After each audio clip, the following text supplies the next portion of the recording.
हाँ तो भाई क्लास 8 वालों, आज का हमारा प्रश्न पत्र रहेगा विज्ञान का। ओके, पूर्णांक रहने वाला है 80 नंबर का और 103 घंटे का होगा पेपर रहेगा।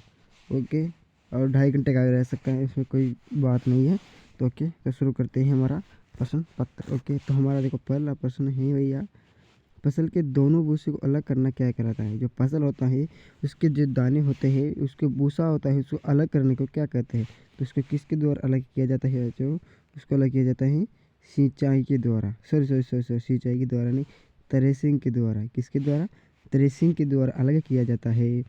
अगला प्रश्न है फिर हमारा, अग्निरोधक प्लास्टिक का उदाहरण है। अग्निरोधक आग से होती है, से रिलेटेड होती है, उसको क्या, उस किसका क्या उदाहरण है। तो इसका उदाहरण होगा मेलामाइन। क्या होगा, मेलामाइन। ओके, अगला प्रश्न है भैया, निम्न में से आघात वर्धीय नहीं है। निम्न में से आघात फैलाने वाली होती हैं वो नहीं है।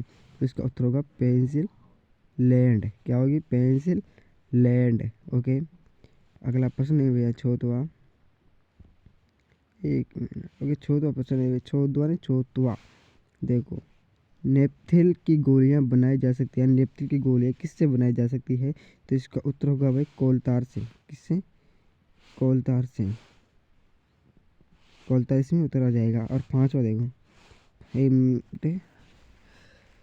हाँ बिल्कुल सही है। अब देखो पांचवा, पृथ्वी का वह भाग जहाँ जीव सजीव पाए जाते हैं। पृथ्वी का वह भाग कौन सा है जिस पर जीव पाए जाते हैं, जानवर पाए जाते हैं, हम पाए जाते हैं।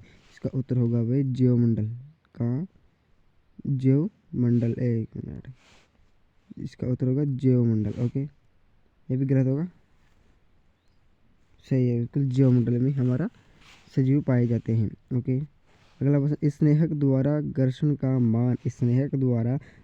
मान कितना होता है। तो बढ़ जाता है, कम हो जाता है, अधिक हो जाता है। तो इनमें से एक भी नहीं है। इसका उत्तर होगा भाई उपयुक्त में से कोई नहीं। ओके, उपयुक्त में से कोई नहीं। अगला सातवां है, मध्य माध्य स्थिति के इधर इधर उधर या आगे पीछे होने वाली गति को क्या कहते हैं। माध्य स्थिति के इधर उधर होने की गति को क्या कहते हैं। इसको कहते हैं कंपन। क्या कहते हैं भाई, कंपन कहते हैं। ओके, हो गया। अगला है, प्रकाश उत्सर्जन डायोड लेड के साथ जुड़े लंबे तार को जोड़ा जाता है बैटरी किससे, धन से, ऋण से, धन या दोनों से, धन से किससे जोड़ा जाता है। तो इसका उत्तर होगा धन से। ओके, प्लस तार से जोड़ा जाता है। ओके, अगला प्रश्न है भाई, 26 जनवरी 2001 को भारत के किस क्षेत्र में बड़ा भूकंप आया। 26 जनवरी को भारत के कौन से क्षेत्र में बहुत बड़ा भूकंप आया था। तो इसका उत्तर होगा भाई, 90 का उत्तर कौन सा होगा, थोड़ा कंफ्यूज है। तो इसमें होगा गुजरात के भुज में। कहाँ, गुजरात के भुज में सबसे बड़ा भूकंप आया था। ओके, अगला प्रश्न है, निम्नलिखित में से कौन सी गैस पौधाघर गैस नहीं है। निम्नलिखित में से कौन सी गैस पौधाघर गैस नहीं है। तो भाई 10वीं का उत्तर होगा घ, नाइट्रोजन नहीं है।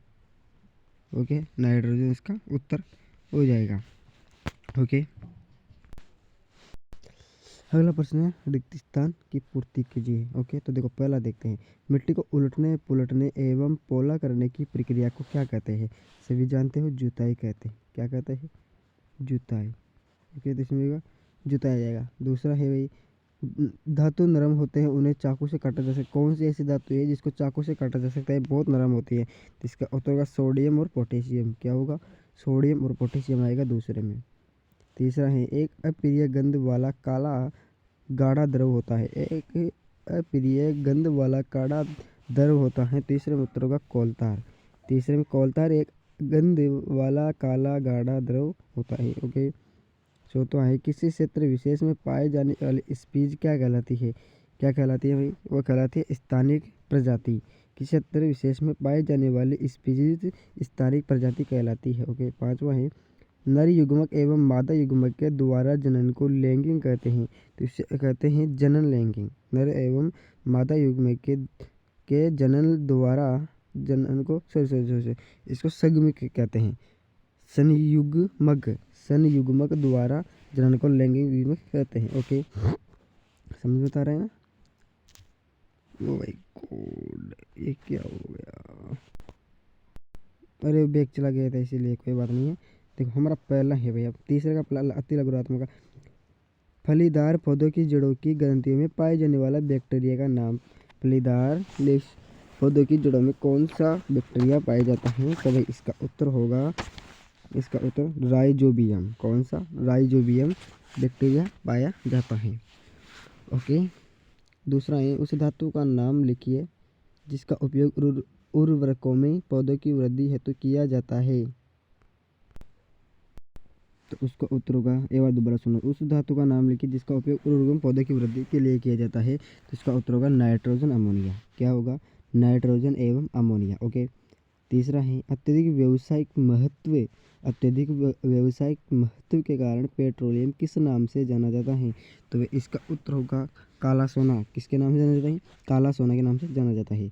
चौथा है लैंगिक जनन से क्या आशय है? यानी कि लैंगिक जनन की परिभाषा बतानी है आपको। तो इसका उत्तर होगा वह क्रिया जिसमें दो युग्मों मिलने से नई जीव की उत्पत्ति होती है। वह क्रिया जिसमें दो युग्मक मिलने से नई जीव या कोशिका की उत्पत्ति होती है वह लैंगिक जनन कहलाती है। पांचवा देखते हैं, दो ऐसे जंतुओं के नाम लिखिए जिनमें अलैंगिक जनन मुकुलन होता है। जिसमें अलैंगिक यानी लैंगिक नहीं होता है, अलैंगिक होता है। तो उसका नाम अमीबा और पैरामीशियम। क्या होगा? अमीबा और पैरामीशियम। ओके, अगला ये मिलान वाला है तो इसको आपको करना है। ओके, अगला है पांचवा देखते हैं, खाद्य पदार्थों को संचयन करने हेतु प्लास्टिक पात्रों के उपयोग के 3 लाभ लिखने हैं। तो देखो इसका पहला है भाई प्लास्टिक पानी और हवा के साथ प्रतिक्रिया। क्या है? प्लास्टिक पानी और हवा के साथ प्रतिक्रिया। दूसरा, इसका संचारण आसानी से नहीं होता है। ओके, यह हल्का, मजबूत और चिरस्थायी होता है। ओके, इस प्रकार से आएगा। ओके, छठा का पहला है देखो भाई, कुछ आदिवासी वन जंगल पर निर्भर करते हैं। कैसे? कुछ आदिवासी जंगलों पर निर्भर रहते हैं और कैसे रहते हैं? देखो वे आज भी भोजन संग्रह इकट्ठे करने के लिए जंगलों पर निर्भर रहते हैं। ओके, किसके लिए? अपने पेट भरने के लिए जंगलों पर निर्भर रहते हैं। इस प्रकार से एक दो लाइन लिख देना कि 2 नंबर का है। वनोन्मूलन कारण के और प्रभाव लिखना है। ओके, तो देखो खेती के लिए जमीन, औद्योगिकरण, शहरीकरण, भीषण सूखा, तो इस प्रकार से आ जाएगा। और प्रभाव वर्षा कम होना, इस प्रकार से आ जाएगा। ओके, अलैंगिक जनन की परिभाषा लिखनी है। तो फिर अलैंगिक जनन की परिभाषा बता दी मैंने। जंतुओं में अलैंगिक जनन के कोई 2 नाम बताना है। तो देखो पहला है क्रतु, पुलह से अत्रि, 4 बता दिए मैंने। ओके, देखो अगला प्रश्न है 8वां।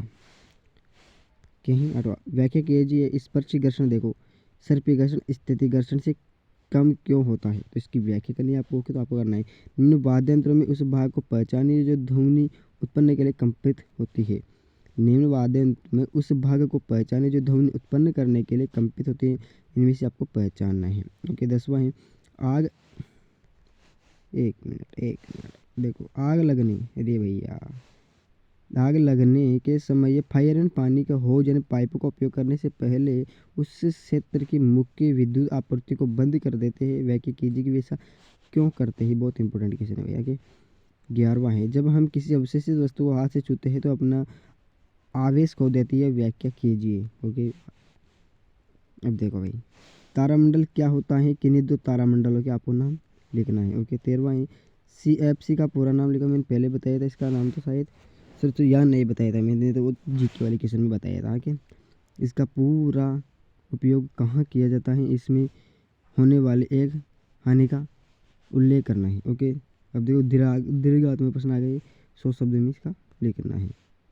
ओके, देखो नाइट्रोजन चक्कर चित्रण बनाना है। ओके, राणा गर्मियों के लिए कमीज खरीदना चाहता है, उसे सूती कमीज खरीदना चाहता है या संश्लेषित कारण सहित राणा को सलाह दीजिए। ये सूती वस्त्र गर्मी में पसीने को जल्दी सोख लेती है और इस प्रकार से आएगा। इसमें भी निम्नलिखित कारण देना है। पहला है कॉपर जिंक को उसके लवण के विलयन से स्थापित नहीं कर सकता। ओके, क्या है? कॉपर जिंक को उसके लवण के विलयन से विस्थापित नहीं कर सकता। दूसरा है भाई सोडियम, पोटेशियम और मिट्टी के तेल में रखा जाता है। ओके, क्यों रखा जाता है? कारण लिखना है। 17 वर्णन कीजिए मृत वनस्पति से कोयला किस प्रकार बनता है। ये प्रक्रम क्या होता है? मृत वनस्पति से कोयला इस प्रकार बनता है कि वो कई सालों तक जमीन में दबे रहते हैं और उसमें जो जमीन के अंदर बहुत खतरनाक वाष्प होती है, इसलिए वो कोयला इस प्रकार से लिख देना है। घर्षण को बढ़ाया और घटाया कैसे जा सकते हैं? घर्षण जो होता है इसको कैसे बढ़ा सकते हैं और कैसे घटाया जा सकता है, उदाहरण देकर समझाना है। ओके, अभी और है क्या भैया, और है भाई देखो। विद्युत साधित्रों का कभी भी गीले हाथों से अथवा गीले पृष्ठ पर खड़े होकर स्पर्श नहीं करना चाहिए। ओके, इसकी व्याख्या करनी है। घर के भीतर रहने की स्थिति आप विद्युत विसर्जन या तड़ित से किस प्रकार बचाव कर सकते हैं। ओके, बहुत इंपॉर्टेंट क्वेश्चन है। ओके, तारे व ग्रह में अंतर बताना है, इम्पोर्टेंट। खरपतवार क्या होता है, हम उनका नियंत्रण कैसे कर सकते। खरपतवार वह होता है जो खेत में फसल के साथ साथ अन्य दूसरी फसल अन्य अवांछित पौधे उत्पत्ति हो जाते हैं, वो खरपतवार कहलाता है। इसके नियंत्रण के लिए निराई करके गुड़ाई करके इस प्रकार से उसके नियंत्रण कर सकते हैं। बहुत सारे उपाय है, इसको करना है। खाद और उर्वरक में क्या अंतर होता है, खाद और उर्वरक में क्या अंतर होता है, इसको भी करना है। बिल्कुल सरल हो तो वनोन्मूलन से वर्षा दर किस प्रकार कम हुई है। वनोन्मूलन में पेड़ काटने से वर्षा किस प्रकार दर कम हुई, इसको समझाना है। वन जीवन का संरक्षण क्यों आवश्यक है, जो वन्य जीव होते हैं उसका सुरक्षा करना क्यों आवश्यक है, वो भी आपको करना है। अब देखो, खंड का चित्र बनाना है। ओके, उसके कार्य की अपने शब्दों में व्याख्या करनी है, अपने शब्दों में। ओके, खंड का चित्र बनाना है। शोर प्रदूषण किसे कहते हैं, शोर प्रदूषण वह होता है जिसमें हमारे कानों तक वो अवांछित ध्वनियाँ उत्पन्न होती हैं। ओके, इस प्रकार आएगा। इसके स्रोत, हानियाँ सीमित रखने के लिए उपाय लिखनी है। शुद्ध वायु, प्रदूषित वायु में अंतर स्पष्ट कीजिए। शुद्ध वायु और प्रदूषित वायु में अंतर स्पष्ट कीजिए। शुद्ध वायु वह होती है जिसमें हम आसानी से सांस ले सकते हैं। प्रदूषित वायु वह होती है जिसमें हम आसानी से सांस नहीं ले सकते। ओके, ये एक शॉर्ट थी। ओके, पौधा घर प्रभाव का अपने शब्दों में, पौधा घर प्रभाव का अपना शब्दों में, यानी पौधा अपने घर प्रभाव कैसा प्रभाव डालता है, ओके, वो लिखना है। ओके, तो ये हमारे 25 क्वेश्चन कंप्लीट हो गए। इस प्रकार से आपके 8वीं विज्ञान का पेपर आएगा। ओके, तो इस प्रकार से ये पैटर्न मैंने बता दिया, आप इसे अच्छी तरह से याद कर लेना। ओके, जय हिंद, जय भारत।